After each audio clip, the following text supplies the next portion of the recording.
the autumn of 1997, a family in San Antonio, Texas received the phone call they had prayed for and given up on. 3 years earlier, their 13-year-old son had walked out the front door and vanished without a trace. Now, on the other side of the world, in a shelter for children in southern Spain, a boy had been found who said his name was Nicholas Barclay, and that he wanted to come home. The family wept with relief. They sent his sister across an ocean to bring him back. There was only one problem. The young man waiting for them in Spain was not Nicholas Barclay. He was a 23-year-old Frenchman with brown eyes, a foreign accent, and a history of doing this exact thing again and again. His name was Frederic Bourdin, and what happened next is one of the strangest true stories ever recorded, because the real mystery is not how a stranger fooled a grieving family. It is why that family let him. To understand how a grown man could walk into another family's life and take a missing child's place, you first have to understand the boy who disappeared. Nicholas Barclay was 13 years old when he went missing from San Antonio in June of 1994. He was a blonde, blue-eyed kid with a small gap in his teeth and a tattoo on his hand, a slightly troubled boy who had been in some minor trouble at school. On the evening he vanished, he had called home from a basketball court asking for a ride, and when no one came to get him, he set off walking and was never seen again. There was no body, no ransom, no suspect, and no answers. His mother and his older brother and sister were left in that terrible place known to every family of a missing person, the place where there is no funeral to grieve and no proof to hope on, only an empty bedroom and a silence that never ends. 3 years passed that way, and then the phone rang. The voice on the other end of that hope belonged to a man who was, at that moment, thousands of miles away, and who had never set foot in Texas in his life. Frederic Bourdin had grown up in France, unwanted and passed between relatives, a child who felt invisible his entire life. As a young man, he discovered a strange and singular talent. He could become other people. More than that, he could become other children. He was a serial impostor, a man who would later admit to having taken on dozens of false identities across Europe, almost always those of vulnerable teenage boys, because what Frederic Bourdin wanted more than anything was not money. It was to be a child who was loved and looked for and taken home. In the autumn of 1997, he talked his way into a youth shelter in Spain, and when the staff demanded to know who he really was, he panicked, and he reached for a name. What he did next was not magic. It was patient, methodical research, and it should never have worked. Bourdin called a telephone hotline for missing and exploited children in the United States, posing as a shelter worker, and he described a frightened boy with an American accent. He was looking for a real missing child he could become. He was eventually given information about Nicholas Barclay, and he seized it. He learned everything he could about the boy and his family, but there was a problem he could not research his way out of. Nicholas had been a fair-haired, blue-eyed American child. Frederic was an olive-skinned man with brown eyes and the unmistakable accent of a Frenchman. By any reasonable measure, the impersonation was impossible. So Bourdin did not try to look like Nicholas. Instead, he built a story so horrifying that no decent person would dare to question it. When the family asked why their son had changed so completely, he gave them an answer designed to make them stop asking.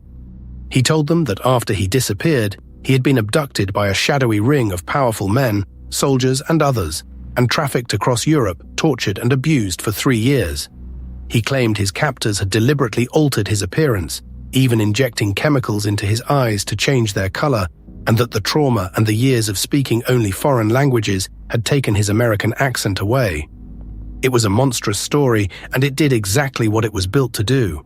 It transformed every glaring inconsistency into a fresh wound that no loving family would want to press on. To doubt him now was to doubt a torture victim. And so, against all reason, the doubts went quiet. Nicholas's sister flew to Spain to identify her brother, and what she did there set everything else in motion. When Carrie Gibson arrived and looked at the man claiming to be her little brother, she did not recoil. She embraced him. She accepted him. Bourdin, who had braced himself to be exposed in an instant, found himself being welcomed as family. He was given a passport, put on a plane, and flown back to Texas, into a home that was not his, to a mother who called him her son. For months, Frederic Bourdin lived as Nicholas Barclay. He enrolled in the local high school, He sat at their dinner table.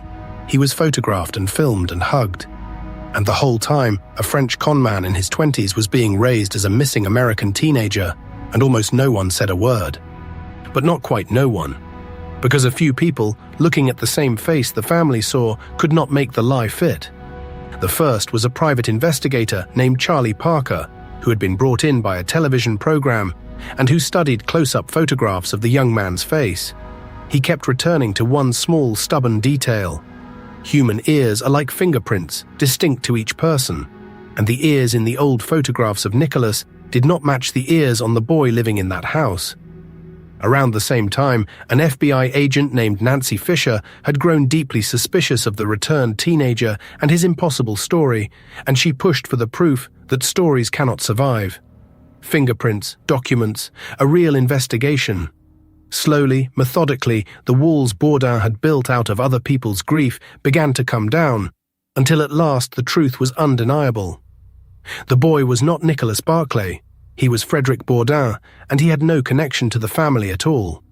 And here, just as the case seemed to be solving itself, it cracked open into something far darker. Because as investigators closed in, Bourdin began to ask a question that no one had a good answer for. How could a mother and a sister look at a brown-eyed Frenchman with a foreign accent, a man years too old, and call him their lost child? He came to believe, and he said openly, that the family had accepted him so readily because they already knew Nicholas was never coming back. He suggested they had something to hide about what had really happened to the real boy. There was never proof of this, but the questions lingered, and the shadows over the case grew longer. Nicholas's older brother, who had struggled with addiction, died of a drug overdose not long after the truth came out.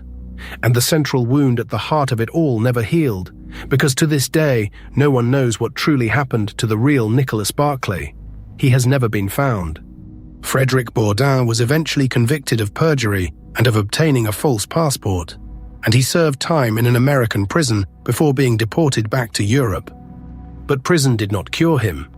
Even after this case made him infamous around the world, Bourdin went on to impersonate missing teenagers again, slipping into schools and shelters under new names, chasing the same impossible thing he had always chased, the feeling of being a child that someone, somewhere, wanted back.